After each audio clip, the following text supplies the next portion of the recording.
ठीक है, आज हम स्टार्ट करने वाले हैं बीकॉम का सेम वन का लास्ट लेक्चर लीडरशिप। लीडरशिप में हम देखने वाले हैं कि लीडरशिप क्या है, लीडरशिप का इम्पोर्टेंस क्या होता है, लीडरशिप के बेसिक कैरेक्टरिस्टिक्स क्या है, और फिर इसके ऊपर हम थोड़े क्वेश्चंस भी डिस्कस कर लेंगे जो जो आ सकते हैं, कितने मार्क्स के आ सकते हैं, ये सारी चीज़ें हम इस लेक्चर में डिस्कस करेंगे।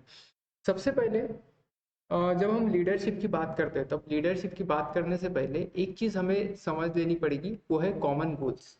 ये है कॉमन गोल। कॉमन गोल क्या होता है? ऐसा कोई भी ऑब्जेक्टिव, ऐसा कोई भी गोल, ऐसा कोई भी टारगेट जिसे अचीव करने से मोर देन वन पर्सन को बेनिफिट होता है, यानी एज अ ग्रुप को बेनिफिट होता है, इसको कॉमन गोल कहा जाता है। फॉर एग्जाम्पल, ये जो हमारा कॉमन गोल है, इससे इन 5 लोगों को बेनिफिट होगा, इन 5 लोगों को बेनिफिट होगा, तो ये क्या कहा जाएगा? Common goal. अब ये कॉमन गोल अचीव करने के लिए समझिए, ये कॉमन गोल अचीव करने से सबको बेनिफिट होगा, पर कोई इंडिविजुअल पर्सन इस गोल को अकेले अचीव नहीं कर सकता। ठीक है, तो ये पहला प्रॉब्लम आ गया कि कोई इंडिविजुअल पर्सन में इतनी स्ट्रेंथ नहीं होती कि ये जो कॉमन गोल्स होते हैं, बड़े बड़े गोल्स होते हैं, या ऑर्गेनाइजेशन हो सकते हैं या पॉलिटिकल गोल्स हो सकते हैं, इसे एक पर्सन अचीव नहीं कर सकता। तो हमारे पास एक ही ऑप्शन बच जाता है कि एज अ ग्रुप अचीव करें। ठीक है, हमारे पास एक ऑप्शन है कि एज अ ग्रुप हम मिलकर साथ काम करें और अचीव करें। पर और दूसरा प्रॉब्लम यहाँ पे आ जाता है कि हर एक पर्सन को पता नहीं होता कि कौन से डायरेक्शन में काम करना है ताकि वो गोल अचीव हो जाए। मतलब हो सकता है उसके पास मेंटल कैपेसिटी नहीं होगी, हो सकता है उसके पास फिजिकल कैपेसिटी नहीं होगी, हो सकता है उसके पास पूरी स्किल्स नहीं होंगी ये जानने की कि कौन से दिशा में जाना है या कौन सा रास्ता फॉलो करना है जिससे हम ये गोल अचीव कर सके। तो क्या, तो अब हम हमारी जो गोल है, ये कॉमन ऑब्जेक्टिव है, इसको अचीव कैसे करें? इसी प्रॉब्लम्स के चलते एक इसी प्रॉब्लम्स के चलते एक पर्सन आता है, उससे हम कहते हैं लीडर। लीडर, अब ये लीडर क्या होता है? लीडर टेक्निकली अगर देखा जाए तो वो दूसरे लोगों से ज़्यादा होशियार होता है, उसमें ज़्यादा मेंटल कैपेसिटी होती है, उसमें ज़्यादा इंटेलेक्चुअल स्किल्स होती है, और वो बाकी का जो ग्रुप है, वो भी एक ग्रुप का हिस्सा होता है, और वो जो बाकी का ग्रुप है उनको इन्फ्लुएंस करता है, उनके एक्शंस को इन्फ्लुएंस करता है, यानी उन्हें बताता है कि कौन से डायरेक्शन में हम सबको मिलके, तुम्हें नहीं या सिर्फ मुझे नहीं, हम सबको मिलके काम करना है ताकि हम इस कॉमन ऑब्जेक्टिव को अचीव कर सके। तो लीडरशिप क्या है? लीडरशिप बेसिकली एक प्रोसेस है जिसमें एक पर्सन एक ग्रुप को इन्फ्लुएंस करता है। क्या इन्फ्लुएंस करता है? उसके उनके एक्शंस, उन ग्रुप के एक्शंस को, उनके बिहेवियर्स को, उनके ओपिनियंस को इन्फ्लुएंस करता है। क्यों इन्फ्लुएंस करता है? क्योंकि वो सब लोग मिलके वो ऑर्गेनाइजेशन के या किसी भी पॉलिटिकल नेचर के गोल्स को, कॉमन गोल्स को अचीव करना चाहते हैं। तो यही बेसिकली लीडरशिप है। अगर अब लीडरशिप के बारे में पूछा जाएगा तो क्वेश्चन में कौन सा भी क्वेश्चन हो, इंपॉर्टेंस का हो, कैरेक्टरिस्टिक्स का हो, तो सबसे पहले तुम डेफिनेशन लिखोगे कि leadership is process in which a person influences in which a leader influences behavior, actions and efforts of a group of people to achieve common objectives। ये डेफिनेशन तुम लिख लोगे। ठीक है, ये डेफिनेशन पेज नंबर, एक मिनट,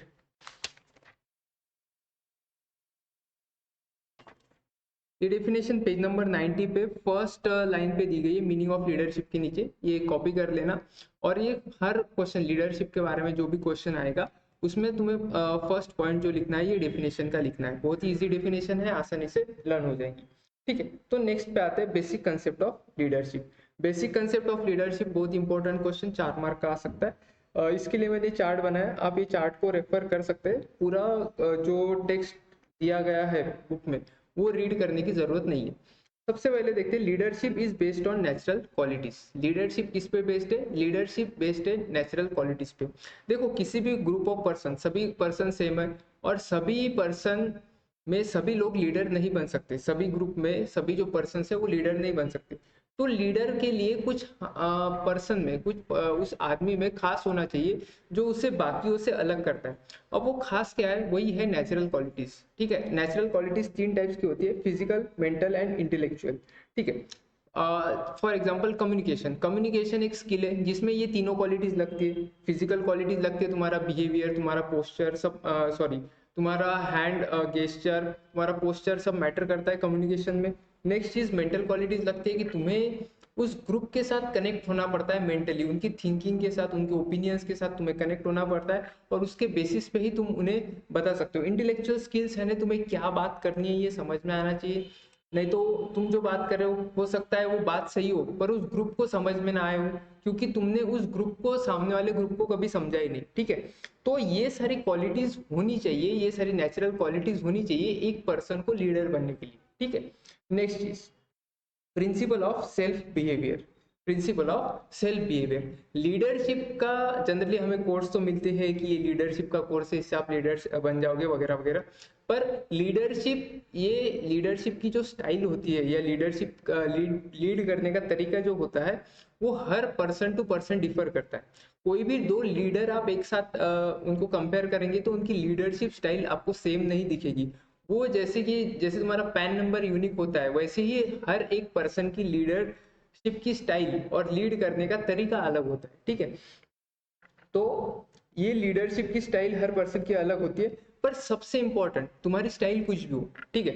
तुम्हारी style मतलब तुम डांट के लोगों को समझाते हो या प्यार से समझाते हो, तुम्हारी स्टाइल कुछ भी हो, उससे फर्क नहीं पड़ता। मैटर क्या करता है, सबसे तुम्हारा जो एंड ऑब्जेक्टिव होता है लीडरशिप का, कि सब लोगों को साथ लेके चलना, ये अचीव होना चाहिए। To maintain the important thing is to maintain the cooperation of workers. Workers का यानी तुम्हारे फॉलोअर्स का, ये जो तुम्हारा ग्रुप था जिसको तुमने इन्फ्लुएंस किया, ये तुम्हारे क्या बन गए, तुम्हारे फॉलोअर्स बन गए। अब इन फॉलोअर्स का कॉपरेशन मेंटेन करना सबसे इंपॉर्टेंट होता है। तुम्हारी लीडरशिप स्टाइल कुछ भी हो सकती है पर उस वर्कर्स का कॉपरेशन मेंटेन करना इंपॉर्टेंट है। नेक्स्ट बुक में दिया गया है 2 स्टाइल्स ऑफ लीडरशिप। लीडरशिप के 2 तरीके होते हैं, एक तो वर्क ओरिएंटेड लीडरशिप या पर्सन ओरिएंटेड लीडरशिप। देखो, अगर तुम्हें 10 काम करने हैं तो 10 काम में 10 तरीके की लीडरशिप तुम्हें यूज करनी पड़ सकती है। फॉर एग्जांपल, एक फैक्ट्री में 10 तरीके के काम होते हैं, तो 10 तरीके के काम में तुमको बताना पड़ सकता है वर्कर्स को कि ऐसे ऐसे काम करने हैं। पर ये जो काम करते हो तो हर एक काम को समझाने के लिए तुम्हें डिफरेंट लीडरशिप स्टाइल यूज करनी पड़ सकती है। इसी इसी को कहा गया है वर्क ओरिएंटेड लीडरशिप। दूसरा होता है person oriented leadership. Person oriented leadership यानी वही चीज जो मैंने पहले कहा था कि ग्रुप को, जो तुम्हारे फॉलोअर्स है, जो तुम्हारा ग्रुप है, उसको पहले समझना, उनकी इंटेलेक्चुअल लेवल को, उनकी मेंटल लेवल को, उनकी थिंकिंग को, उनको ओपिनियंस को समझना और उसके बेसिस पे उन्हें लीड करना। फॉर एग्जाम्पल, अगर तुम्हारे पास एक ग्रुप है जिसमें सबके पास एमबीए की डिग्री है, तो उनका लीडरशिप, उनको लीड करने का या उनको लीडरशिप का जो तरीका तुम यूज करोगे वो डिफरेंट होगा। और कोई अगर 12th पास वर्कर्स का एक ग्रुप है, उनको अगर लीड करना है तो वहां पे तुम्हारा तरीका चेंज हो जाएगा। तो यही होता है पर्सन ओरिएंटेड लीडरशिप। जो सामने वाला पर्सन है उसको तुमने समझा, ये पहली स्टेप, और समझने के बाद तुमने उनको लीड किया उनके हिसाब से, ठीक है। इसको ही बोलते हैं person oriented leadership. Next is principle of circumstantial leadership. देखो, लीडरशिप कोई एक प्रोसेस जरूर है, पर एक कोई वेल फॉर्म प्रोसेस नहीं है कि स्टेप ए करना है, फिर स्टेप बी करना है, फिर स्टेप सी करना है और तुम्हारा लीडरशिप कंप्लीट हो जाएगा। नहीं, यहाँ पे क्या होता है कि हर बार तुम्हें नए नए चैलेंजेस फेस करने पड़ते हैं, और कुछ चैलेंजेस ऐसे होते हैं कि जो तुमने कभी पहले फेस नहीं किए होते।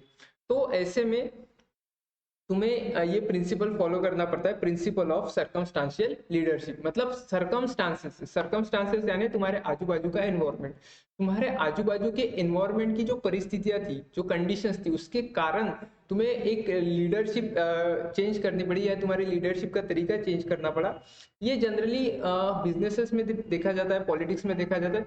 सर्कमस्टांशियल लीडरशिप बहुत ही इंपॉर्टेंट होती है एक लीडर को सक्सेसफुल लीडर बनने के लिए। देखो, कोई भी जो कंडीशंस है, एडवर्स कंडीशन यानी बुरी कंडीशंस, वो बता के नहीं आती। अब जब वो आती है तो वो एक सच्चे लीडर या अच्छे लीडर की पहचान क्या होती है कि उस कंडीशंस को वो मैनेज करे, उस कंडीशंस को या उस प्रॉब्लम्स को टैकल करे। तो the true test of leadership is in adverse condition. ये वर्ड या ये सेंटेंस याद रखना है कि एक लीडरशिप की सच्ची परीक्षा तब होती है जब उसकी जो कंडीशंस होती है, आजू बाजू की कंडीशंस होती है, वो सब कंडीशंस उनके खिलाफ, उस ग्रुप के खिलाफ होती है या उस ग्रुप के विपरीत होती है, ठीक है। अब ये कंडीशंस विपरीत होने वाली है, ये कंफर्म है कि कभी ना कभी ऐसा दौर आएगा जिसमें कंडीशंस या जो तुम्हारे एक्सपेक्टेशन है उसके हिसाब से जो तुम्हारे आजू बाजू का एनवायरनमेंट है नहीं चलेगा, ठीक है, या तुम्हारे एक्सपेक्टेशन गलत साबित हो जाएंगे। तो ऐसे में क्या करना पड़ेगा, ऐसे में तुम्हें अपनी लीडरशिप का स्टाइल चेंज करना पड़ेगा। ऐसे में उस कंडीशंस के हिसाब से तुमको खुद को ढालना पड़ेगा। फॉर एग्जाम्पल कोरोना की जो एडवर्स सिचुएशन थी, अब कोरोना की एडवर्स सिचुएशन में तुम्हें पता था क्या कि ऐसे होने वाला है या ऐसे करने के बाद क्या करना है, फिर भी ये कोरोना की सिचुएशन आ गई। अब सिचुएशन आने के बाद बहुत सारे बिजनेस लीडर्स ने अपना जो बिजनेस मॉडल है वो चेंज किया, ठीक है, काम करने का तरीका चेंज किया। तो ये क्या है, ये उनकी जो एडवर्स कंडीशंस है उनको उसको एडवर्स कंडीशंस को उन्होंने टैकल किया, ठीक है। अब ये टैकल करने के लिए देखो, तुम्हें एडवर्स कंडीशंस क्या है ये कभी पता नहीं चल सकता, पर एडवर्स कंडीशन के लिए तुम पहले से प्रिपेयर हो सकते हो, ठीक है। अब कैसे प्रिपेयर होना, इसका प्रिपेयर क्या है, सबसे पहला जो बिजनेस के ओरिएंटेड पॉइंट्स है ये इनको समझना है। Understanding the nature of business, understanding the nature of business, तुम्हारे बिजनेस का नेचर क्या है ये तुम्हें सबसे पहले समझना है। अब ये क्यों यहाँ पे पॉइंट आया, क्योंकि जो हम लीडरशिप की बात कर रहे हैं वो जनरली बिजनेस के रिगार्डिंग की लीडरशिप की बात कर रहे हैं, ना कि हम पॉलिटिकल लीडरशिप की बात करें। हम बिजनेस के रिगार्डिंग की लीडरशिप की बात करें, इसीलिए यहाँ पे सबसे पहले क्या कहा है कि जो तुम्हारा बिजनेस है उसको तुम समझो कि तुम्हारा बिजनेस कैसा है। तुम्हारा बिजनेस अगर इकोनॉमी में डाउनटर्न आता है तो कितना अफेक्ट करता है, तुम्हारे बिजनेस में गुडविल कितनी है, तुम्हारे बिजनेस की ब्रांड नेम कितना है। ताकि मतलब क्या होता है कि ब्रांड नेम अगर तुम्हारे बिजनेस का ज्यादा है तो क्या होता है कि तुम्हारे इकोनॉमी में थोड़ी ज्यादा कम ज्यादा भी हो गई इकोनॉमी, या इकोनॉमी में थोड़े प्रॉब्लम्स भी आ गए तो तुम्हारे बिजनेस को ज्यादा फर्क नहीं पड़ता। पर तुम्हारा बिजनेस अगर ब्रांड नेम के बेसिस पे नहीं चल रहा है और सिर्फ कॉस्ट कम देने के बेसिस पे चल रहा है, यानी तुम सिर्फ सस्ती चीजें सस्ते में देते हो, तो हो सकता है कि तुम्हारा बिजनेस सस्टेन ना हो पाए। तो बिजनेस कौन सा भी हो, एक लीडर का काम क्या होता है कि उस बिजनेस को अच्छी तरीके से समझ लेना ताकि वो फ्यूचर का प्लान बना सके। फॉर एग्जाम्पल तुमने अगर समझ लिया है कि बिजनेस में तुम्हारा ब्रांड नेम बहुत कम है, तो अब क्या करेगा, अब लीडर उसके लिए हमेशा तैयार रहेगा कि इकोनॉमी में अगर कुछ प्रॉब्लम आ गए तो हमको ये प्लान हम एग्जीक्यूट करेंगे। इसके लिए ये लीडर तैयार रहेगा। अब तैयार कब रहेगा, जब वो बिजनेस को अंडरस्टैंड करेगा, ठीक है। Next, government rules and regulations.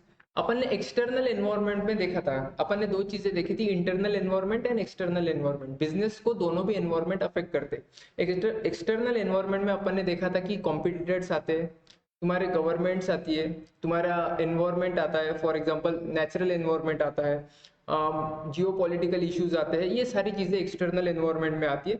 अब इस एक्सटर्नल एनवायरनमेंट में सबसे इंपॉर्टेंट फैक्टर होता है rules and regulations. For example तुम बिजनेस कर रहे हो, कल चल के एक ऐसा रूल या ऐसा रेगुलेशन आया जिससे तुम्हारा प्रोडक्ट बैन हो गया, तुम्हारे जो 3-4 प्रोडक्ट तुम बनाते थे उसमें से तुम्हारा एक प्रोडक्ट बैन हो गया। अब ये अगर एक प्रोडक्ट बैन हो गया तो तुम्हारे बिजनेस को एडवर्सली अफेक्ट करेगा, हाँ ठीक है। अब एडवर्सली अफेक्ट करेगा तो तुम्हें ये चीज समझनी पड़ेगी कि प्लान क्या बनाना है। तुम्हें अब 5 प्रोडक्ट तुम बेचते थे, अब 4 ही बेच पा रहे हो, तो कौन सा प्रोडक्ट एक्सपांड करना है, कौन से नए सॉल्यूशंस तुम्हें लाने हैं, जो तुम्हारे वर्कर्स है, जो तुम पहले 5वें प्रोडक्ट बनाने के लिए यूज करते थे, उन वर्कर्स का कैसे इस्तेमाल करना है, ये सारी चीजें तुम्हें सोच के रखनी पड़ेंगी। तो तुम्हें ये भी ट्रायल एंड एरर बेसिस पे सोच के रखना पड़ेगा कि अगर गवर्नमेंट्स के रूल्स एंड रेगुलेशन चेंज हो गए, अगर गवर्नमेंट के रूल्स एंड रेगुलेशन चेंज हो गए तो मैं मेरी लीडरशिप स्टाइल को कैसे चेंज करूंगा, ठीक है। ये प्रिपरेशन चल रही है, ये प्रिपरेशन काय की प्रिपरेशन चल रही है, ये प्रिपरेशन चल रही है कि जब सरकमस्टांसेस मेरे एडवर्स में होंगे या सरकमस्टांसेस मेरे हिसाब से नहीं होंगे, तब मैं लीडरशिप में जो चेंजेस करूंगा उसके लिए मेरे को पहले से ही नॉलेज होना चाहिए कि जो बाकी का नॉलेज मेरे को लगता है डिसीजन लेने के लिए, वो नॉलेज मेरे को होना चाहिए, उसके लिए अपन यहाँ पे प्रिपेयर करें, ठीक है। Third, psychology of workers, psychology of workers. जो बिजनेस की लीडरशिप होती है, ध्यान से समझना, जो बिजनेस की लीडरशिप होती है उसमें जो लीडर होता है, उसमें जो लीडर होता है वो जनरली मैनेजर होता है, मैनेजर या सीईओ। और जो फॉलोअर्स होते हैं वो होते हैं वर्कर्स। अपन ने देखा कि बिजनेस में दो तरीके के लोग होते हैं, एक तो मैनेजर्स होते या फिर वर्कर्स होते। तो यहाँ पे जो मैनेजर्स होते हैं वो जनरली लीडर्स होते हैं और जो वर्कर्स होते हैं वो फॉलोअर्स होते हैं।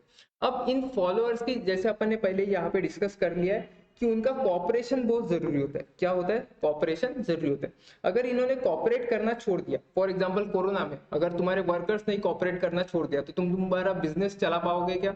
नहीं, कभी चला नहीं पाओगे, ठीक है।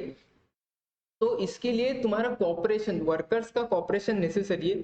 अब ये वर्कर का कॉपरेशन बनाए रखने के लिए तुम्हें उनकी मेंटेलिटी को समझना पड़ेगा कि इनकी मेंटेलिटी क्या है, इन्हें चाहिए क्या। फॉर एग्जांपल अगर कोरोना में वर्कर्स ने कॉपरेट करने से मना कर दिया, तो तुम्हें, अगर तुमने उनकी साइकोलॉजी अच्छे से स्टडी की होगी तो तुम्हें समझ गया होगा कि उनके प्रॉब्लम्स जो है वो जेन्युइन है। उनके पास पैसा नहीं है या रहने के लिए जो कॉस्ट ऑफ लिविंग बढ़ गया है उसकी वजह से प्रॉब्लम है, इसकी वजह से वर्कर्स छोड़ के जा रहे हैं।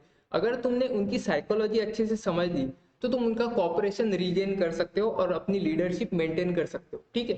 तो कॉपरेशन, जो साइकोलॉजी है वर्कर्स की, साइकोलॉजी को समझना पड़ेगा, वर्कर्स यानी तुम्हारे फॉलोअर्स, ठीक है। नेचुरल फैसिलिटीज एंड इनकन्वीनियंसेस, जो नेचुरल फैसिलिटीज होती है और इनकन्वीनियंस होता है, इसके वजह से कभी कभी तुम कॉपरेशन लूज कर सकते हो। तुम्हारे वर्कर्स का जो कॉपरेशन, जो तुम्हारे साथ होते हैं, जो तुम्हारी बात मानते हैं, उनका कॉपरेशन तुम लूज कर सकते हो अगर तुम उन्हें एडिक्वेट फैसिलिटीज नहीं देते या उनके साथ कोई किसी प्रकार का उनके साथ इनकन्वीनियंस हो रहा है, तो इसकी वजह से वो कॉपरेशन लूज कर सकते हैं। तो ये भी चीजें हमें पहले से स्टडी करके रखना पड़ता है कि जो भी प्रॉब्लम्स है या जो भी प्रॉब्लम्स आ सकते हैं उसके लिए हम कैसे टैकल कर सकते हैं। अब टैकल करना है तो ये सारी चीजें अपने को एक एक करके पहले से ही समझ के रखनी पड़ेगी। अब ये तुम समझ के रखने के बाद क्या करोगे, अब अगर कोई एडवर्स सिचुएशन आ गई तो ये सारी चीजों का नॉलेज तुम्हें पहले से ही है। अब ये सारी चीजों का नॉलेज तुम्हें पहले से ही है तो तुम तुम्हारी लीडरशिप स्टाइल को चेंज कर सकते हो। तुम तुम्हारी लीडरशिप में ऐसे डिसीजन ले सकते हो जिससे जो तुम्हारी एडवर्स कंडीशन है वो सॉल्व हो जाए, ठीक है। Next is third, principle of group leadership. Principle of group leadership, ये फोर्थ पॉइंट, ठीक है। फोर्थ पॉइंट, अब इसमें प्रिंसिपल ऑफ ग्रुप लीडरशिप यानी क्या समझ लेते हैं। एज ए लीडर, लीडर और वर्कर दोनों को याद रखना, एक लीडर होता है और बाकी के 4-5 लोग यानी ग्रुप, बाकी का होता है फॉलोअर्स यानी वर्कर्स, और जो लीडर होता है वो जनरली होता है मैनेजर। अब जो मैनेजर होता है या तुम्हारा लीडर है, उसमें जो स्किल्स होती है, वो जो स्किल्स होती है वो वर्कर से यानी उनके फॉलोअर से हमेशा ज्यादा होती है, इसीलिए वो लीडर है। तो सबसे पहले लीडर के पास क्या होनी चाहिए, जो तुम्हारे फॉलोअर्स है या तुम्हारे वर्कर्स है उनसे ज्यादा स्किल्स होनी चाहिए, ठीक है। अब दूसरी चीज, ये जो लीडर है उसको खुद के पास तो ज्यादा स्किल होनी चाहिए, पर साथ ही साथ उसको जो अपने फॉलोअर्स है उनकी क्वालिटीज को, उनके स्किल्स को और उनकी थिंकिंग को, ये 3 चीजों को स्टडी करना है, ठीक है। क्या करना है, सबसे पहले अपनी स्किल्स बढ़ा लेनी है बाकी के फॉलोअर्स से ज्यादा, और बाद में जो उसका ग्रुप है उनकी स्किल्स को, उनके उनकी थिंकिंग को, उनकी क्वालिटीज को स्टडी करना है। क्यों, देखो, भले ही लीडर में बहुत सारी और बहुत ज्यादा मात्रा में क्वालिटीज और स्किल हो, फिर भी वो जो कॉमन ऑब्जेक्टिव की बात हमने की, वो कॉमन ऑब्जेक्टिव वो खुद से अचीव नहीं कर सकता। क्या करना पड़ेगा, उससे वर्कर्स की मदद लेनी ही पड़ेगी, ठीक है। अब वर्कर की मदद लेनी है तो मदद लेने से पहले वो वर्कर क्या कर सकते हैं ये उस लीडर को जानना पड़ता है कि वो कौन सी क्वालिटीज उनमें ज्यादा है, कौन सी क्वालिटीज की कमी है। क्योंकि अगर तुम्हें पता चल गया कि एक्स वाई जेड नाम की 3 क्वालिटीज लगती है और एक्स और वाई क्वालिटी ग्रुप में है, जेड नाम की क्वालिटी ग्रुप में नहीं है, तो क्या कर सकता है, वो जेड नाम की क्वालिटी उन्हें सिखा सकता है। या फिर ऑर्गेनाइजेशन के पर्सपेक्टिव में अगर हम बात करते तो नए वर्कर्स को वो हायर कर सकता है जिनके पास जेड की क्वालिटी है। तो ग्रुप जो लीडरशिप होती है उसमें सबसे पहले तो लीडर की क्वालिटीज ज्यादा होनी चाहिए, और लीडर को जो अपने फॉलोअर्स है उनकी क्वालिटीज समझ लेनी है, उनके क्वालिटीज की जो क्या रेंज है और क्या उनके प्लस पॉइंट्स है, क्या माइनस पॉइंट्स है, ये समझ लेना है, ठीक है। अब इससे क्या करेगा, इससे क्या करना है, देखो सिंपल सी चीज है। अगर तुम्हारे वर्कर में की क्वालिटीज और तुम्हारे वर्कर की क्वालिटीज और जो तुम्हारा ऑब्जेक्टिव है वो मैच नहीं कर रहा है, ठीक है, तो तुम्हें क्या करना पड़ेगा, अपना प्लान जो है वो चेंज करना पड़ेगा। जो तुम्हारे पास एक्स वाई जेड क्वालिटीज की तुम एक्सपेक्टेशन रख रहे थे, उसमें से एक्स और वाई क्वालिटीज है, जेड क्वालिटी नहीं है, तो जेड क्वालिटी नहीं होने की वजह से तुम वो ऑब्जेक्टिव अचीव नहीं कर पाते। तो इसके लिए तुम्हें क्या करना है, ऑब्जेक्टिव जो अचीव करना है इसके लिए तुम्हें प्लान चेंज करना है, ठीक है, ठीक है। और अब वर्कर के हिसाब से ही तुम्हें चलना पड़ेगा, ठीक है। एज ए लीडर को वर्कर के हिसाब से चलना पड़ेगा, क्योंकि लीडर अपनी थिंकिंग आसानी से चेंज कर सकता है क्योंकि वो इंटेलेक्चुअल लेवल पे या मेंटल लेवल पे उतना एजुकेटेड होता है, उतना ट्रेंड होता है। पर वर्कर्स की थिंकिंग और वर्कर्स के ओपिनियंस को चेंज करना बहुत मुश्किल हो जाता है।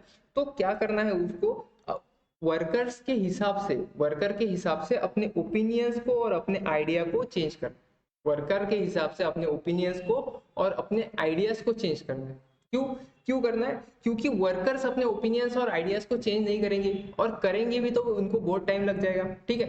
क्योंकि जो आइडियाज होती है मेंटली वर्कर्स में होती है जो बहुत रिजिड होती है, तो आइडियाज को तुम चेंज नहीं कर सकते, तो तुम क्या करो, उनकी साइकोलॉजीज को चेंज नहीं कर सकते, तो तुम क्या करो, तुम्हारे खुद के आइडियाज को चेंज करो, तुम्हारे खुद के प्लान्स को चेंज करो। ऐसे चेंज करो कि उनके आइडिया के साथ मैच होने के बाद तुम वो ऑब्जेक्टिव को अचीव कर पाओ, ठीक है। तुम्हें क्या करना है, देखो यहाँ पे ध्यान से देखो, ये ग्रुप है और ये है लीडर, ठीक है। लीडर को यहाँ पे कॉमन ऑब्जेक्टिव अचीव करना है, कॉमन ऑब्जेक्टिव। अब कॉमन ऑब्जेक्टिव अचीव करने के लिए जिस उसने जो तरीका खोजा था वो तरीका अभी फॉलो नहीं किया जा सकता। क्यों नहीं फॉलो किया जा सकता? क्योंकि ग्रुप इसे सपोर्ट नहीं कर। तो उसे क्या करना है, उसे करना है कि एक नया रास्ता ढूंढना है, उसे नया रास्ता ढूंढना है जिसके लिए उसको ये ग्रुप की थिंकिंग और ग्रुप के ओपिनियंस सपोर्ट करे, ठीक है। इतना ही सिंपल है कि वर्कर के हिसाब से लीडर को चेंज होना, ऐसे चेंज होना है कि ताकि वो कॉमन ऑब्जेक्टिव्स को अचीव करे, ठीक है। तो ये सारी चीजें थी जो अपने को बेसिक कंसेप्ट ऑफ लीडरशिप में लिखना है। ये सारी चीजें अपने को कहाँ पे लिखना है, basic concept of leadership. 4 mark का क्वेश्चन आ सकता है, 4 मार्क का क्वेश्चन आएगा। सबसे पहला पॉइंट ये लिखना कि leadership is based on natural qualities, इसमें 3 लिखना, फिजिकल, मेंटल और इंटेलेक्चुअल। फिर एग्जाम्पल दे देना। एग्जाम्पल काय का दोगे तुम? एग्जाम्पल दोगे कम्युनिकेशन का। कम्युनिकेशन में लिखोगे कि कम्युनिकेशन में फिजिकल, मेंटल और इंटेलेक्चुअल क्वालिटीज तीनों की जरूरत पड़ती है। फिर principle of self behaviour. Principle of self behaviour में सबसे पहला पॉइंट ये लिखना, leadership style of every person is different. Leadership style तो डिफरेंट होती है, पर सबसे इंपॉर्टेंट थिंग क्या होती है? Maintain the cooperation, maintain the cooperation of workers, ठीक है। फिर ये एक सब सेकंड पॉइंट इसमें लिख देना कि two styles of, there are two styles of leadership, work oriented leadership and person oriented leadership. Third point में यानी थर्ड हेडिंग में लिखना, principles of circumstantial leadership. Circumstantial leadership यानी वो लीडरशिप, वो चेंजेस जो तुम्हें एडवर्स सर्कमस्टांसेस में लेने पड़ते हैं अपनी लीडरशिप स्टाइल्स में। अब उसमें लिखना, सबसे पहले ये सेंटेंस लिखना, true test of leadership is in adverse conditions, ठीक है। एडवर्स कंडीशन में ही लीडर अच्छा है या नहीं इसकी पहचान होती है। नेक्स्ट, अब वो जो एडवर्स कंडीशन है उसके लिए उसको प्रिपेयर करना पड़ता है। अब वो एडवर्स कंडीशन के लिए पहले से प्रिपेयर होना पड़ता है, तो प्रिपेयर कैसे करें इसके लिए ये 4 पॉइंट्स, ठीक है, ये सब पॉइंट्स में लिख देना। और last point, principle of group leadership. Group leadership में पहला पॉइंट ये लिखना कि जो स्किल्स होती है वो लीडर के पास ज्यादा होनी चाहिए as compare to his followers. And second चीज ये लिखना कि इस फॉलोअर्स को अपने वर्कर्स की, सॉरी, लीडर को अपने फॉलोअर्स की स्किल्स, थिंकिंग एंड जो क्वालिटीज है उनकी अच्छे से परखना पड़ेगा, और बाद में अपने उनके हिसाब से अपने ओपिनियंस को, आइडियाज को और प्लान को चेंज करना पड़ेगा। क्यों करना पड़ेगा?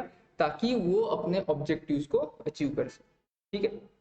तो 4 मार्क का क्वेश्चन आ सकता है। लीडरशिप में जो पहली डेफिनेशन मैंने बताई थी वो लिख लेना बुक में, ठीक है। इसका क्वेश्चन का स्टार्टिंग ही उस डेफिनेशन से करना, डेफिनेशन से ही क्वेश्चन का स्टार्टिंग करना, फिर ये पॉइंट्स लिखना स्टार्ट करना, ठीक है। डेफिनेशन क्या है? Definition first page, page number 90 पे first line, leadership is the process of influencing the behaviour, activities and efforts of an individual और a group of person for achieving common goals. बस इतनी definition लिखना, बाकी की definition learn करने की तुमको जरूरत है नहीं, ठीक है। अब नेक्स्ट क्वेश्चन स्टार्ट करते हैं, importance of leadership. Next question start करते हैं, importance of leadership. Leadership importance में 10 पॉइंट्स दिए गए बुक में, पर वो 10 के 10 पॉइंट्स मैं एक्सप्लेन नहीं करूंगा, क्योंकि बाकी के जो 5 पॉइंट्स है, 5 पॉइंट्स मैं यहाँ पे एक्सप्लेन करूंगा। बाकी के 5 पॉइंट्स सेल्फ एक्सप्लेनेटरी है, मतलब तुम्हें समझ में आ जाएगा, क्योंकि ये पॉइंट्स रिपीटेटिव, मतलब बहुत बार रिपीट हो चुके हैं। अपन ने जो पहले इंपॉर्टेंस देखे थे, बाकी importance of planning and importance of organisation, importance of directing, इसमें कहीं ना कहीं ये पॉइंट डायरेक्टली और इनडायरेक्टली आए हैं, तो ये पॉइंट्स को अपने को रिपीट करने की जरूरत नहीं है, तुम आसानी से लिख पाओगे। अब जो पॉइंट्स नए हैं वो उनके बारे में थोड़ा बात कर लेते हैं, ठीक है। सबसे पहला, leadership is must for the success of organisation. Leadership is must for success of organisation. अब पहले ये समझते हैं कि ऑर्गेनाइजेशन का सक्सेस क्या है। ऑर्गेनाइजेशन का सक्सेस है उसके गोल्स को अचीव करना। जो भी गोल्स के लिए तुम्हारी ऑर्गेनाइजेशन बनी है, जिस गोल्स के लिए तुम्हारी ऑर्गेनाइजेशन इस्टेब्लिश हुई है, उस गोल को अचीव करना यानी सक्सेस ऑफ दैट ऑर्गेनाइजेशन ऐसे माना जाएगा, ठीक है। अब ये गोल्स को अचीव करने के लिए 2 लोग काम करते हैं, एक तो मैनेजर्स काम करते हैं और वर्कर्स काम करते हैं। अब वर्कर्स किसके डायरेक्शन पे काम करते हैं? वर्कर जैसे मैनेजर जो भी बोलता है उसके हिसाब से काम करते हैं। अब मतलब क्या है कि मैनेजर्स ने लिए हुए डिसीजंस पे डिपेंड करता है कि वर्कर्स कैसे काम करेंगे, और इन दोनों के काम पे डिपेंड करता है कि तुम्हारे गोल्स अचीव होंगे कि नहीं। पर मैनेजर अच्छे डिसीजन कब ले पाएंगे, जब वो अच्छी लीडरशिप स्किल्स उनमें होंगी तब। जब उनमें क्या होंगी, अच्छी लीडरशिप स्किल। तो अच्छी लीडरशिप स्किल से अच्छे मैनेजर्स अच्छे डिसीजंस लेंगे, अच्छे डिसीजंस लेंगे तो वर्कर्स अच्छा काम करेंगे, और अच्छा काम करेंगे तो दोनों मिलके जो कंपनी है, जो ऑर्गेनाइजेशन है, उनके गोल्स को अचीव करेंगे। ठीक है, तो पहला पॉइंट क्या होगा, leadership is must for the success of organisation. अगर तुम्हारे ऑर्गेनाइजेशन में, हो सकता है कि तुम्हारे ऑर्गेनाइजेशन में बहुत सारे मैनेजर्स हो, पर जरूरी नहीं कि हर मैनेजर एक अच्छा लीडर है। ठीक है, तो तुम्हें ये भी देखना है ऑर्गेनाइजेशन के सक्सेस के लिए कि तुम्हारे पास जितने भी मैनेजर्स है वो अच्छे लीडर्स होने चाहिए। ठीक है, जितने तुम्हारे मैनेजर्स है वो अच्छे लीडर्स होने चाहिए, और ये जरूरी नहीं है कि हर मैनेजर एक अच्छा लीडर हो। ठीक है, हो सकता है कि तुम एक मैनेजर की पोजीशन पे गए, पर तुम्हारा जो लीडरशिप स्किल्स है वो तुम्हारे इसमें पूरे जीरो है। मतलब हो सकता है कि तुम बात अच्छे से नहीं करते हो, अच्छे से कम्युनिकेट नहीं करते हो, लोगों पे गुस्सा करते हो, वर्कर्स पे गुस्सा करते हो, तो तुम्हारे लीडरशिप स्किल जीरो है। तुम यहाँ पे इस केस में भले ही तुम मैनेजर हो, पर तुम एक अच्छे लीडर नहीं हो। तो कंपनी को क्या देखना है कि मैनेजर भी होने चाहिए, और वो मैनेजर अच्छे लीडर्स होने चाहिए। ठीक है, हाँ नेक्स्ट, सबऑर्डिनेट यानी क्या, सबऑर्डिनेट यानी हमारे नीचे काम करने वाले वर्कर्स, हमारे नीचे यानी मैनेजर्स के नीचे काम करने वाले वर्कर्स, उनको सबऑर्डिनेट कहा जाता है।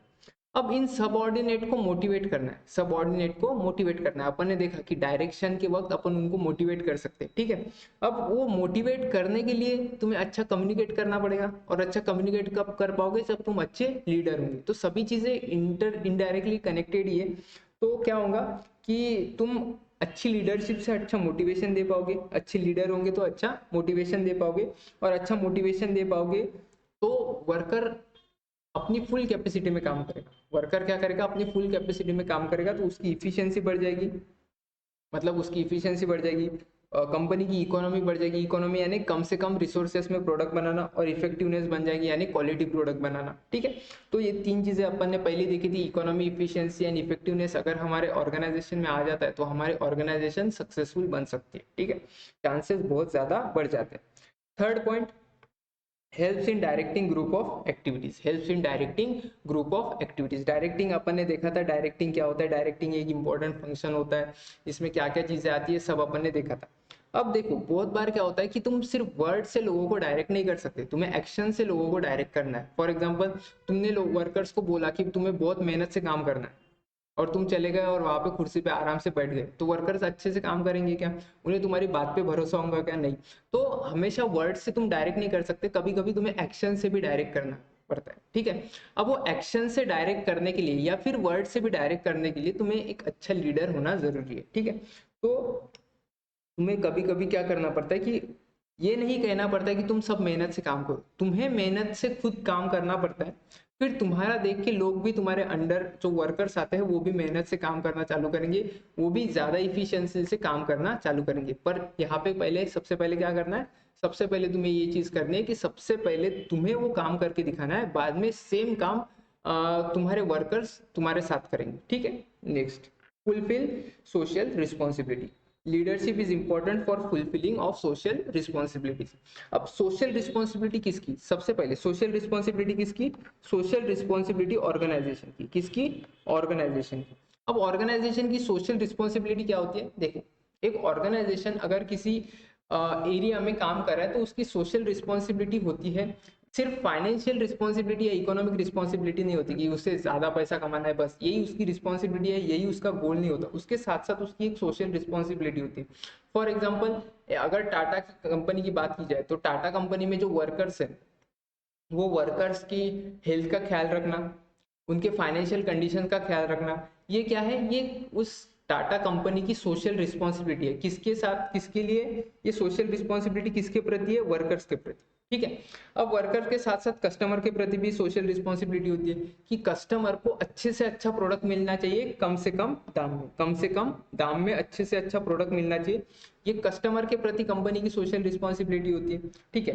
फिर देश के प्रति क्या सोशल रिस्पॉन्सिबिलिटी होती है कि तुम्हें अपने कंपनी का तुम्हें अपने देश का क्या बढ़ाना है, नेशनल इनकम, मतलब जो देश का पूरी इनकम होता है वो तुम्हें बढ़ाना है ओवरऑल लेवल पे, ज्यादा से ज्यादा प्रॉफिट कमा के या अपना जो प्रोडक्ट है वो एक्सपोर्ट करके तुम्हें क्या करना है कि नेशन का नेशनल इनकम बढ़ाना है। ये तुम्हारी देश के प्रति सोशल रिस्पॉन्सिबिलिटी हो गई।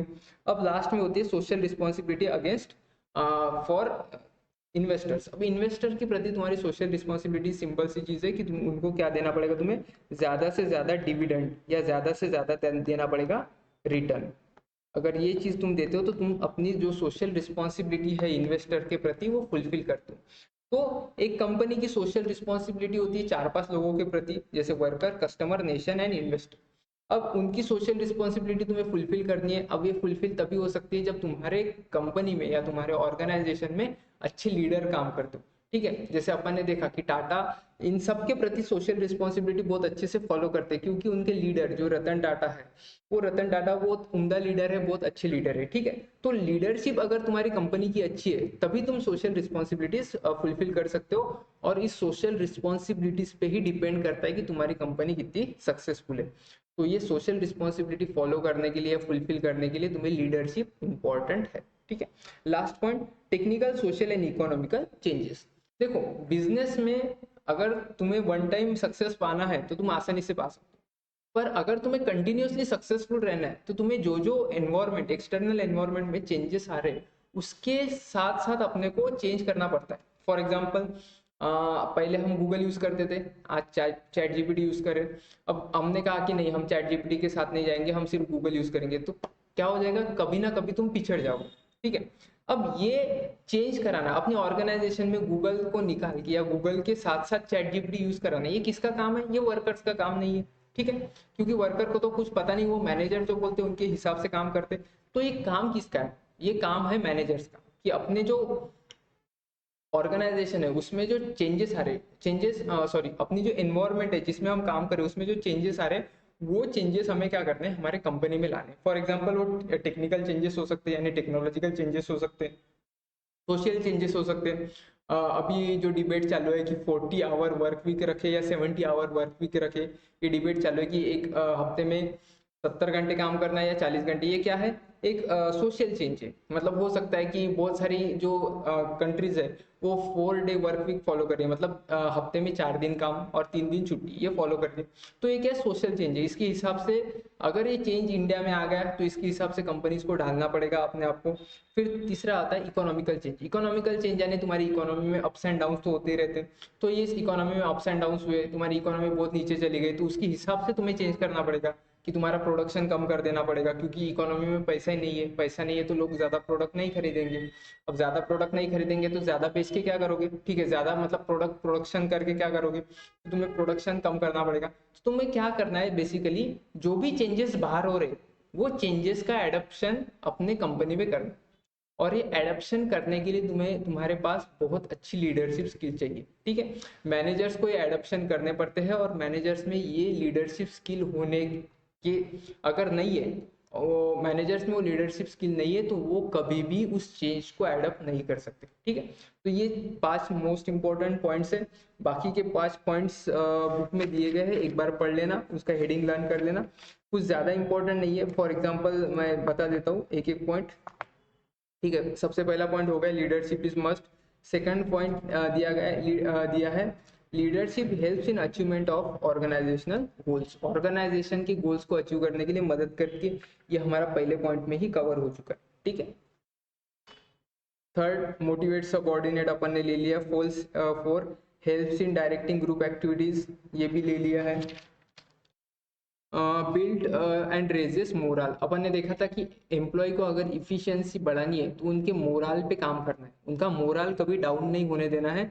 तो ये डाउन ना होने का जो रिस्पॉन्सिबिलिटी होती है किसकी होती है, ये होती है मैनेजर की। और मैनेजर ये रिस्पॉन्सिबिलिटी फुलफिल तभी कर सकता है जब वो उस मैनेजर में एक अच्छी लीडरशिप स्किल हो, ठीक है।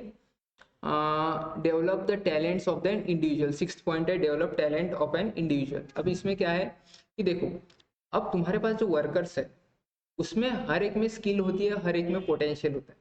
अगर तुम अच्छे लीडर हो ना, तो तुम अपने जो ग्रुप होते हैं, अपने जो तुम्हारे फॉलोअर्स होते हैं, उनमें तुम स्किल्स को अच्छे से आइडेंटिफाई करोगे और उस स्किल्स को कैसे बढ़ाए इसके बारे में सोचोगे। ठीक है, तो ऑर्गेनाइजेशन में भी सेम होता है कि एक आधा वर्कर है जो तुम्हारे अंडर काम कर रहा है, जिसमें कुछ एक दो स्किल्स बहुत अच्छी है, तो तुम क्या करते हो, उसको उस स्किल की ट्रेनिंग देते हो, उसकी स्किल्स बढ़ाते हो। उससे क्या होगा, उससे तुम्हारा भी काम हो जाएगा, उस वर्कर का भी जो प्रेस्टीज है, या बोलेंगे उस वर्कर का जो काम करने का तरीका है वो भी सुधर जाएगा। ठीक है, नेक्स्ट 7th नंबर का पॉइंट है mobilises the worker in higher performance. अपन ने यहाँ पे भी देखा है हायर परफॉर्मेंस किससे आता है, इफिशियंसी, इकोनॉमी एंड इफेक्टिवनेस से हायर परफॉर्मेंस आता है। ठीक है, technical, economical and social changes अपन ने देख लिया, और लास्ट में perfect organisation structure. Perfect organisation structure, last point थोड़ा समझते हैं। परफेक्ट ऑर्गेनाइजेशन स्ट्रक्चर, अपन ने ऑर्गेनाइजेशन स्ट्रक्चर में एक चीज पढ़ी थी कि दो तरीके के ऑर्गेनाइजेशन स्ट्रक्चर होते हैं, एक तो फॉर्मल ऑर्गेनाइजेशन स्ट्रक्चर और इनफॉर्मल ऑर्गेनाइजेशन स्ट्रक्चर। अब एक लीडर अगर तुम हो तो तुम्हें ये पता होगा कि जितने फॉर्मल ऑर्गेनाइजेशन स्ट्रक्चर इंपॉर्टेंट है, उतना ही इनफॉर्मल ऑर्गेनाइजेशन स्ट्रक्चर इंपॉर्टेंट है सक्सेस के लिए। ठीक है, अपन ने हॉथरॉन के एक्सपेरिमेंट में देखा था कि informal organisation structure is more important than the facilities provided to the workers. ठीक है, तो एज अ लीडर तुम्हें क्या करने हैं, इन दोनों स्ट्रक्चर को मेंटेन करना है, दोनों स्ट्रक्चर को मेंटेन करना है, तभी तुम सक्सेस अचीव कर पाओगे।